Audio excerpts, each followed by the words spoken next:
Hello mga ka-founder, welcome to my vlog.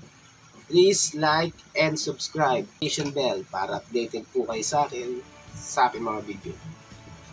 Magandang araw, magandang gabi, magandang hapon, magandang umaga kung saan man kayong dako ng ating daigdig. Medyo matagal po akong hindi nag-upload at gumawa ng mga reaction video, kadahilanan po medyo busy at po medyo napahaba ang aking beauty rest. Pero ito po, sa napapanahon na namang may init na issue dito sa ating pambansang politikal sa Pilipinas, hindi naman halipit ng bansang Pilipinas pero masyado ang politika. Kaya ito po, kailangan natin uling tumindig at magsalita laban sa bumabatikos sa ating gobyerno at sa ating mahal na Pangulong Ferdinand Bongbong Marcos Jr. Medyo po tataka ako bakit po nagkaganito ang Unitin. Ang binoto po natin yung 2022 presidential election, national election, binoto po natin ang tambalang Marcos Duterte dahil po sa kanilang slogan na pagkakaisa na hinahangad po nating mga Pilipino. Nakakita po tayo ng pag-asa sa kanila. May angat ang ating bansa na nakalugmok. Bakit po ba nagkakaganito? Bakit po nasira ang tambalang ito? Kailan nanalo na sila?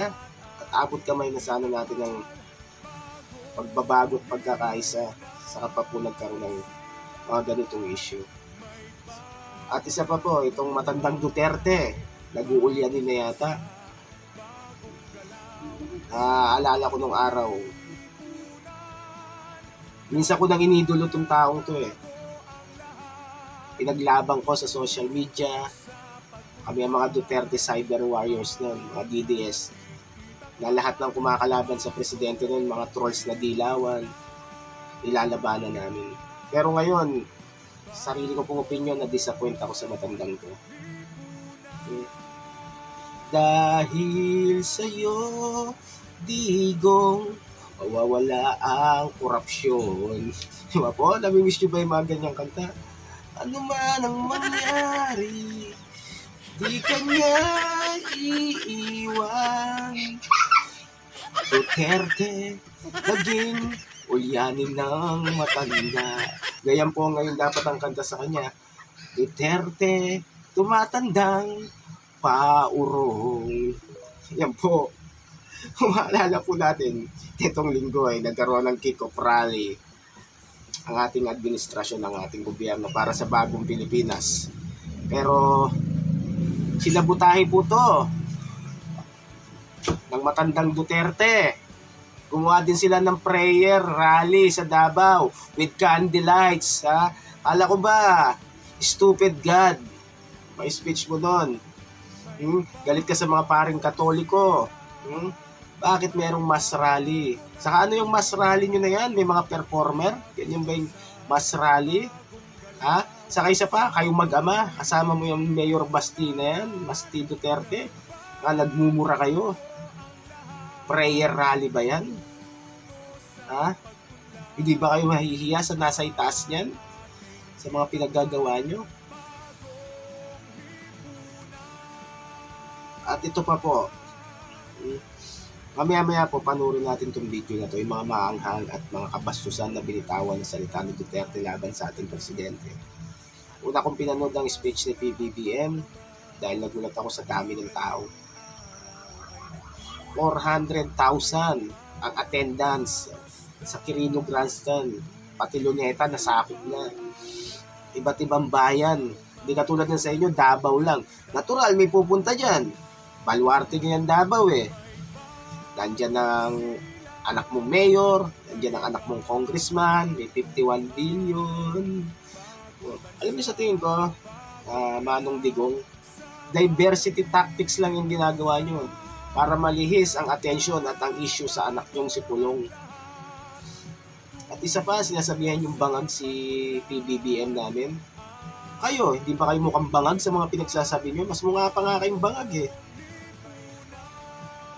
At ito muna, pagkasabi ni Digong ng gabi yun, nagbitaw siya ng mga ganun salita na nasa drug watch list daw ng PDEA, si PBBM, nung mayor pa siya.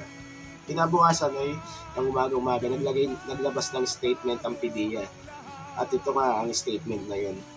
Basahin po natin. Nalagay ko po sa screen. At isa pa po, yung sinabi mo yun, yung sabi mo, mayor ka ng panahon na yun, mayor ka ng Davao. O sino ka para bigyan ng list ng PDEA? Sino ka? Yung mga high profile na narcolis nun,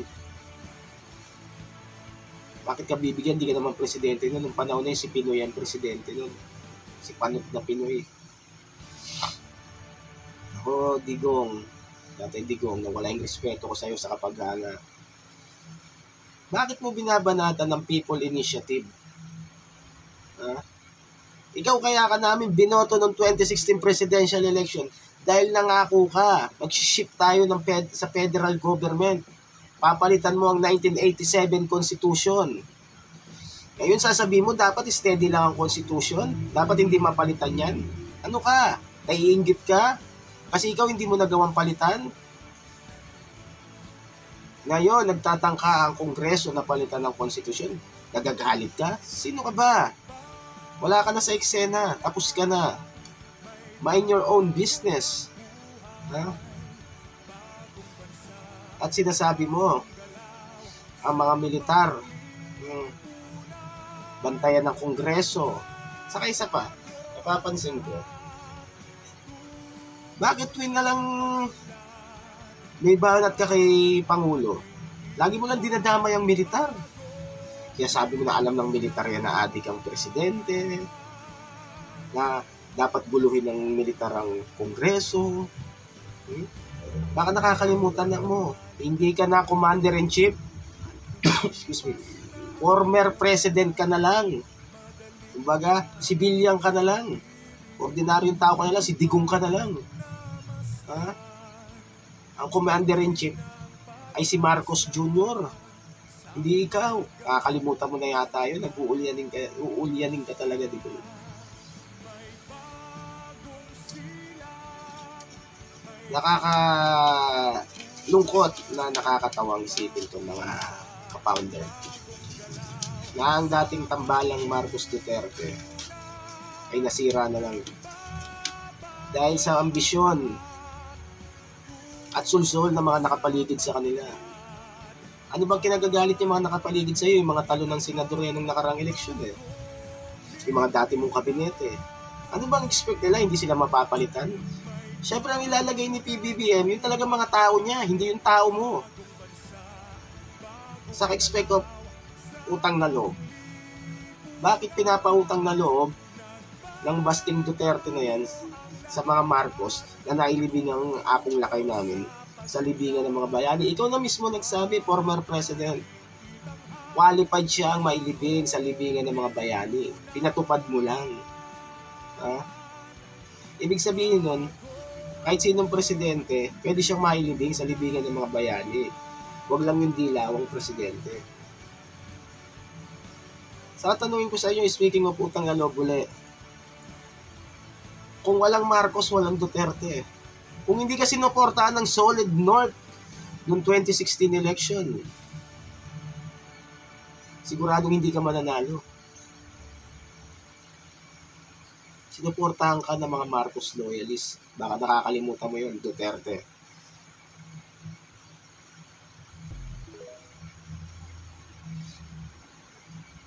Isa pa, dinaya si Bongbong sa pagka-vice presidente nun. Tambak ang ebidensya, lantarang pandaraya, pero wala kang ginawa, hindi mo tinulungan si Marcos Jr. Pinabayaan mo, ituloy ni Lenny ang kanyang ginakaw na posisyon. Tapos nagkaroon ng 2022 presidential election, nagkamali kayo ng diskarte. Hindi nyo binagsak ang federalismo. Kasi ang gusto nyo, Duterte.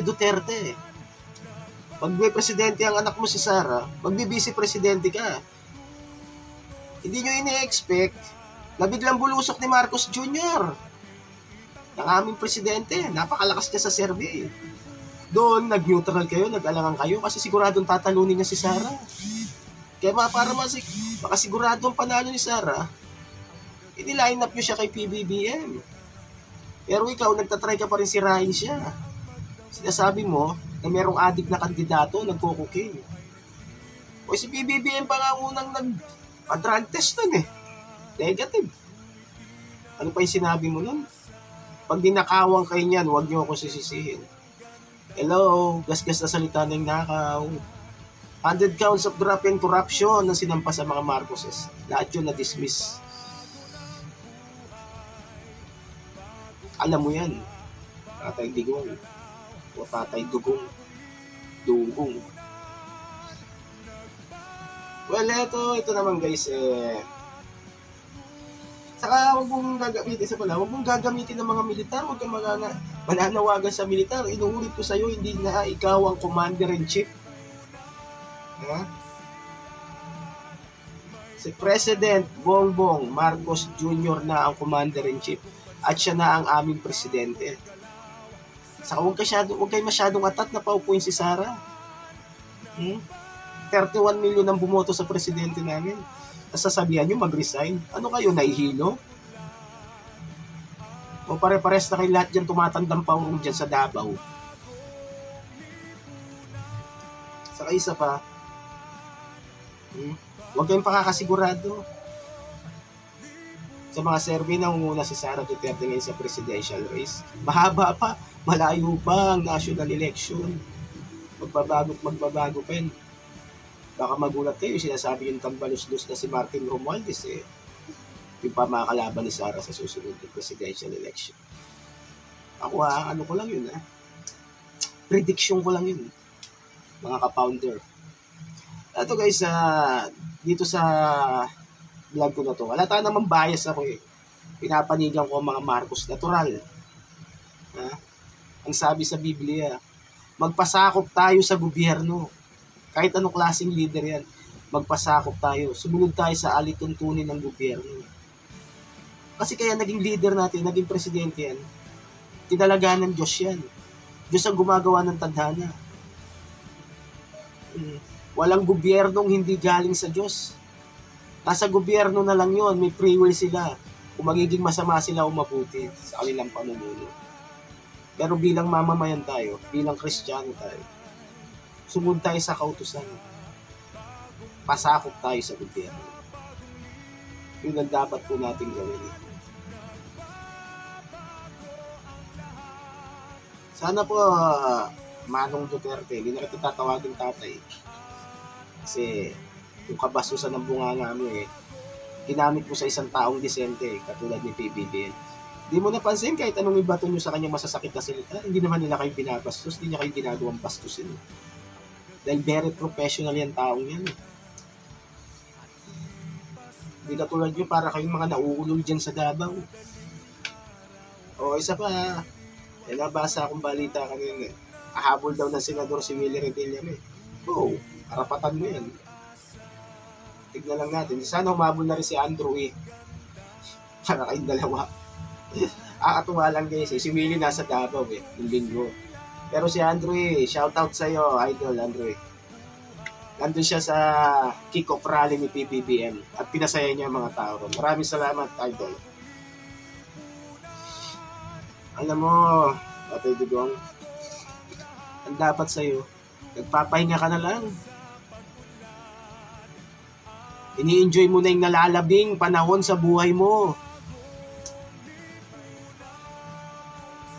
Hindi yung nakikisangkot ka pa sa politika, masyado ka na matanda. Tapos na ang panahon mo. Walang permanente rito sa mundong to. Lahat lumilipas, lahat natatapos.